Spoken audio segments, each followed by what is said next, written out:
Hello everyone, welcome to BMRD investing. आज मैं बात करने जा रहा हूं स्टैम्प ड्यूटी कैसे पे करें शेयर ट्रांसफर करते टाइम।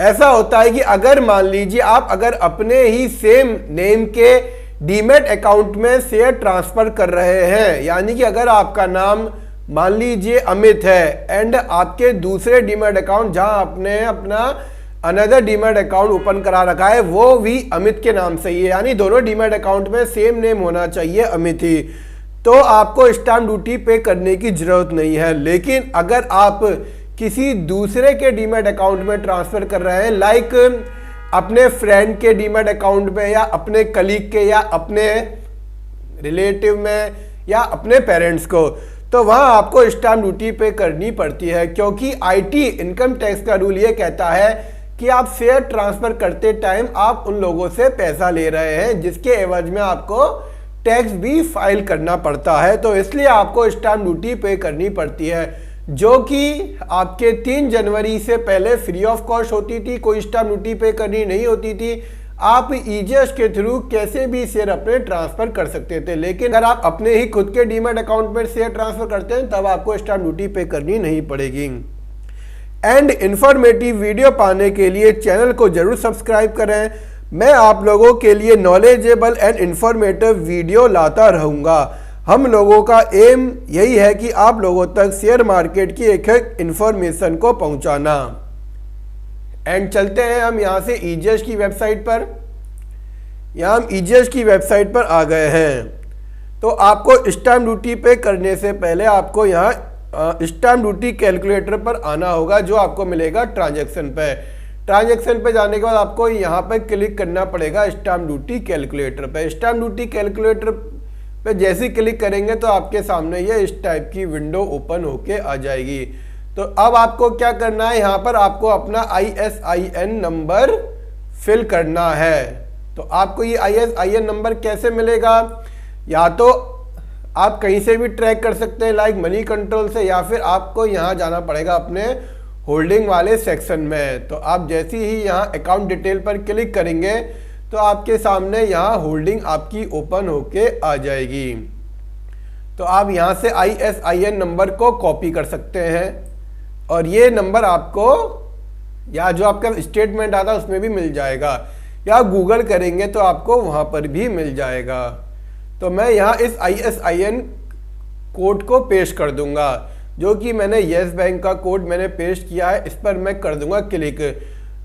एंड यहाँ पर कंसिडरेशन अमाउंट में आपको वो अमाउंट डालनी पड़ेगी, जैसे आप मान लो कि एक ही कंपनी का शेयर ट्रांसफर कर रहे हैं येस बैंक के। आप मान लो ऐसे येस बैंक का शेयर जो क्लोज हुआ है वो कुछ 17.55 के आसपास क्लोज हुआ है, तो आप मान लीजिए आपके पास इसके 1000 शेयर हैं, तो 17.55 इंटू 1000, तो यहाँ पे अमाउंट आपकी आ जाएगी 17,550। तो आप 17,550 पर यहाँ अमाउंट को फिल करेंगे एंड आपको यहाँ कैलकुलेटर पर क्लिक करना होगा, तो आपके सामने ये ₹2.63 की स्टैम्प ड्यूटी ओपन होके आ जाएगी, शो हो जाएगी। तो मैं आपको बता दूँ स्टैम्प ड्यूटी जो पेबल होती है वो 0.0150% की स्टैम्प ड्यूटी एप्लीकेबल होती है।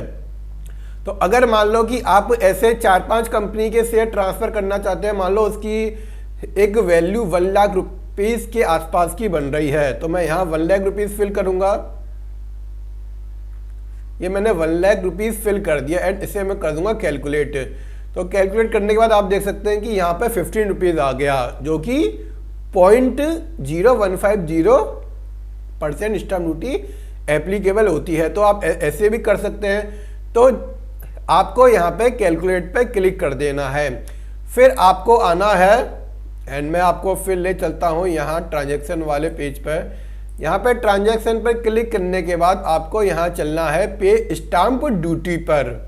आपके सामने ये पे स्टैम्प ड्यूटी वाली विंडो ओपन होके आ जाएगी। तो यहाँ पे आपका यूजर टाइप में आ जाएगा BO, क्योंकि आप बेनिफिशियरी ऑनर हैं, ना कि आप कोई RTA वगैरह हैं। तो यहाँ पे आपकी BO ID आ जाएगी, यहाँ पे आपकी रजिस्टर्ड ईमेल ID आ जाएगी एंड यहाँ पे आपका रजिस्टर्ड मोबाइल नंबर आ जाएगा।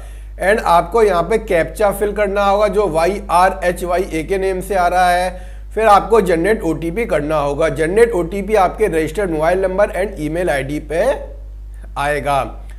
उसके बाद ये ओटीपी आप फिल करेंगे तो आपके सामने नेक्स्ट विंडो ओपन होके आ जाएगी। तो मैं यहाँ पर अपना कैप्चा फिल कर देता हूँ, देन मैं जनरेट ओटीपी कर देता हूँ। तो यहाँ सबमिट पर क्लिक करने के बाद ये इस टाइप की विंडो ओपन होके आ जाएगी। एंड मैं आपको एक और बात ये बता दूं कि अगर आपके एसएमएस पर, आपके मोबाइल नंबर पर आपका ओटीपी नहीं आ रहा है तो आपको अपना ईमेल एड्रेस भी चेक करना चाहिए। अपने जीमेल पे आपको चेक करना चाहिए कि कहीं आपके जीमेल पर तो ओटीपी नहीं पहुंच रहा है। एक्चुअली हमारे साथ भी ऐसा ही हुआ है कि हमारे नंबर पर ओटीपी नहीं आया था, वो ओटीपी हमारे ईमेल एड्रेस पर आया है। एंड इस विंडो के ऊपर मैं बात करने से पहले आपको लेके चलता हूं यहाँ CDSL के कम्युनिक पर। तो आपको कम्युनिक पे आपको कैसे जाना है और इस बारे में मैं क्यों बात करना चाह रहा हूं मैं आपको बताऊंगा। आपको क्विक लिंक पर क्लिक करना है। क्विक लिंक पर क्लिक करने के बाद आपको यहाँ जाना है कम्युनिक्स पे, क्योंकि आपको स्टैम्प ड्यूटी कैसे पे करनी है वो आपको यहाँ बताया जाएगा। तो मैं यहाँ कम्युनिक पर क्लिक करूंगा। कम्युनिक पे क्लिक करने के बाद ये इस टाइप का विंडो ओपन होकर आ जाएगा। तो आपको कम्युनिक नंबर में एंटर करना है 2020-8, जैसा आपके सामने ये नंबर शो हो रहा है। ये नंबर जो जनरेट किया है वो CDSL ने ही किया है, जो इन्होंने सर्कुलर निकाला है स्टैम्प ड्यूटी पे करने के लिए। और ये सर्कुलर आया था आपका 3 जनवरी को। तो आप यहाँ पे जनवरी 1 से या 3 जनवरी या कोई भी जनवरी आप डाल सकते हैं, है ना। यहाँ जनवरी 1 से जनवरी 3 डाल दिया है। अगर आप इसमें डेट एंटर नहीं भी करेंगे तो भी चलेगा। एंड फिर आपको यहाँ पे आना है सीधे नीचे, आपको यहाँ पे क्लिक करना है I am not a robot. उसके बाद आपको यहाँ सबमिट पर क्लिक करना है। सबमिट पर क्लिक करने के बाद ये 2020-8 का सर्कुलर आपके सामने ओपन होके आ जाएगा। जैसे आप देख सकते हैं कि काफ़ी सारे सर्कुलर आ रहे हैं जनवरी 2020 के, जैसे details of security admitted with CDSL 2020-8, ये DP के रिलेटेड ही बताया गया है। Collection of stamp duty through depositories stamp duty rules 2019, जो कि 3 जनवरी 2020 को अपलोड कर दिया गया था। तो मैं इस पर यहाँ क्लिक करूँगा तो ये फाइल डाउनलोड हो जाएगी। एंड डाउनलोड होने के बाद मैं इस फाइल को यहाँ ओपन करूँगा। वीडियो थोड़ा लंबा हो जाएगा तो वीडियो को एंड तक जरूर देखें। तो आप यहाँ देख सकते हैं कि यहाँ लिखा हुआ है central depository service India limited CDSL number 2020-8, ये जनवरी 3, 2020। Indian stamp collection of stamp duty through stock exchange clearing corporation and depository rules 2019। तो यहाँ लिखा है DP are advise to refer communique number this. आप इसको एक बार केयरफुली, यहाँ पे जितने भी ये 3-4 पेज दिए गए हैं आप पढ़ लेना है। एंड यहाँ लिखा है कि ये आई थिंक 9 जनवरी से इम्प्लीमेंट हो गई है। The said rule shall come into force on Thursday January 9, 2020। तो ये आपका ऑफ मार्केट ऑन मार्केट दोनों के लिए ही दिया हुआ है।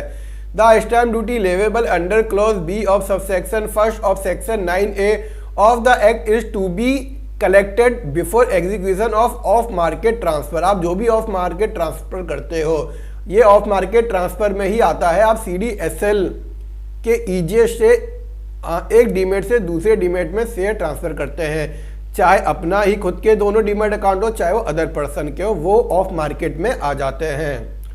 तो यहाँ लिखा हुआ है the stamp duty will be corrected from the transferor प्लेजी DP before executing of market. तो आप इसको जरूर केयरफुली पढ़ लीजिएगा। ये 8 पेज का दिया हुआ है ये फाइल। तो मैं यहाँ आपको सीधे चलता हूँ कि मेन पेज पे कि स्टैम्प ड्यूटी कैसे पे करें। तो स्टैम्प ड्यूटी जो आपको पे करनी होती है वो आपको CDSL के बैंक अकाउंट में पे करनी पड़ती है। तो आपको यहाँ पे आना है पेमेंट इंस्ट्रक्शन फॉर BO, क्योंकि आप BO हो, बेनिफिशियरी ऑनर, आप ना कि DP हो। ये जो ऊपर दिया हुआ है ये DP से रिलेटेड दिया गया है, जो आपकी डिपॉजिटरी पार्टिसिपेंट आपका ब्रोकर होता है। तो ये आपके लिए नहीं है, आप अगर पढ़ना चाहें तो जरूर पढ़िएगा। वहाँ लिखा है कि DP पेमेंट कैसे करें, यहाँ लिखा है BO कैसे ट्रांसफर करे पेमेंट को, स्टैम्प ड्यूटी को। The payment can be made only through NEFT, RTGS, internet banking, IMPS। आपको जो भी पेमेंट करना है वो इंटरनेट बैंकिंग के थ्रू करना है, NEFT, RTGS और IMPS के through. Cheque, demand draft and pay order will not be accepted for stamp duty account. Stamp duty account के लिए चेक और डिमांड ड्राफ्ट एप्लीकेबल नहीं होंगे, ना ही एक्सेप्ट किए जाएंगे। सेकंड पॉइंट में चलते हैं। For beneficiary owner BO the current account number CAN code will be CDSD। तो आपको CDSD यूज करना होगा। Followed by the 16 digit BOID। आपको क्या करना है कि आपको अपने इंटरनेट बैंकिंग में जब आप लॉगिन करोगे तब आपको ऐड बेनिफिशियरी करना होगा। ऐड बेनिफिशियरी में आपको स्टार्टिंग में CDSD ऐसे कैपिटल लेटर में लिखना होगा, फिर आपको अपनी 16 डिजिट BOID लिखनी होगी। 16 डिजिट की BOID आपकी CDSL में आपको मिल जाएगी, जो कि CDSD के नाम से यहाँ पर शुरू होगा। तो आप जब ऐड बेनिफिशियरी करेंगे तब आपको CDSD लगाना होगा, देन आपको 16 डिजिट का BOID लगाना होगा। For adding CDSL as beneficiary in your bank account. For example के लिए आप देख सकते हैं कि यहाँ CDSD आ गया, देन आपका 16 डिजिट का BOID आ गया। यहाँ पर 16 डिजिट का BOID इसलिए दिया जा रहा है क्योंकि आप जो स्टैम्प ड्यूटी पे कर रहे हैं वो आप पे कर रहे हैं CDSL के डीमैट अकाउंट में, लेकिन जो वो ट्रैक होगा वो इस नंबर से ट्रैक होगा जो आपका 16 डिजिट का BOID दिया जाएगा। यहाँ पे कुछ लोग थोड़ा शौक हो सकते हैं कि यहाँ पे CDSL ने अपना बैंक अकाउंट नंबर क्यों हाइड किया गया है। तो मैं आपको बता दूं कि इसको लेके मेरी CDSL में डिस्कशन हुआ था, बातचीत भी हुई थी। तो वहाँ के एग्जीक्यूटिव ने मुझे ये बताया कि सर यहाँ पर बैंक अकाउंट नंबर कंपनी ने नहीं दिया गया है, CDSL ने नहीं दिया है। आपको बैंक अकाउंट नंबर इसके थ्रू ही आपको बनाना है। CDSD आपको लेना है, फिर आपको 16 डिजिट का नंबर लेना है। साथ में आपका जो यहाँ IFSC कोड लिखा हुआ है वो ये यहाँ लिखा हुआ है। ब्रांच यहाँ नराइमन पॉइंट मुंबई लिखा हुआ है। बैंक का नेम ICICI बैंक लिखा हुआ है। ये CDSL की पूरी डिटेल है, बट इसमें बैंक अकाउंट में आपको CDSD लिखना है एंड अपना BOID लिखना है। कोई भी क्वेरी हो तो आप हमें कमेंट कर सकते हैं, एंड इसको भी आप एक बार जरूर नीचे पढ़ लीजिएगा। यहाँ पर क्या लिखा हुआ, the BO are inform that if they are processing the payment from their current account other than ICICI bank they need to add account no according to point number 3 as beneficiary under add beneficiary tab and process the payment through RTGS, NEFT and IMPS with the IFSC code. ये तो IFSC code bank का ये दिया हुआ है। And fifth point की बात करें, if BO are using ICICI bank internet banking, अगर बेनिफिशियरी ओनर अगर ICICI बैंक का इंटरनेट बैंकिंग यूज करता है, then they can make payment through payment gateway link provided by CDSL। तो आपको एक CDSL से एक लिंक आपको मिल जाएगा। अगर if BO do not have internet banking facility for their account other bank और ICICI bank, they will have to give physical request to respective bank for RTGS and NEFT। तो आप physical भी कर सकते हैं। वैसे आपके लिए जो बेटर रहेगा वो आपके लिए इंटरनेट बैंकिंग का बेटर रहेगा। तो अगर आपकी और भी कुछ क्वेरी हो तो आप CDSL में भी बात कर सकते हैं। यहाँ मैं अपने बिहाफ पर कोई बात नहीं कर रहा हूँ। यहाँ मैंने आपके सामने CDSL पे ओपन करके ये पेज दिखाया जो कि 8 पेज की फाइल है। यहाँ मैंने आपको कम्युनिक नंबर दिया है 2020-8। तो आप इसको जरूर एक बार केयरफुली पढ़ें। आपके मन में कोई भी डाउट हो आप क्या है कि हमें कमेंट कर सकते हैं एंड आप CDSL में कमेंट कर सकते हैं।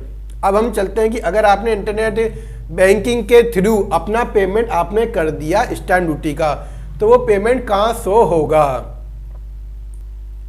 जो आपने स्टैम्प ड्यूटी का पेमेंट किया हुआ होगा वो यहाँ शो होगा। आप जैसे क्लिक करेंगे पेमेंट स्टेटस इंक्वायरी, तो आपके सामने डेट का ऑप्शन आएगा। जैसे आप मान लीजिए आपने स्टैम्प ड्यूटी पे करी है, तो यहाँ पे 25 दिसंबर से लेके 25 दिसंबर आप ऐड कर सकते हैं। अगर आपने कल करी है तो यहाँ पे आप कल का डेट ले सकते हैं। यहाँ आप सर्च कर सकते हैं। तो यहाँ नो रिकॉर्ड फाउंड इसलिए आ रहा है क्योंकि हमने स्टैम्प ड्यूटी पे नहीं किया है। हम आपको यहाँ वीडियो के माध्यम से दिखाना चाह रहे हैं।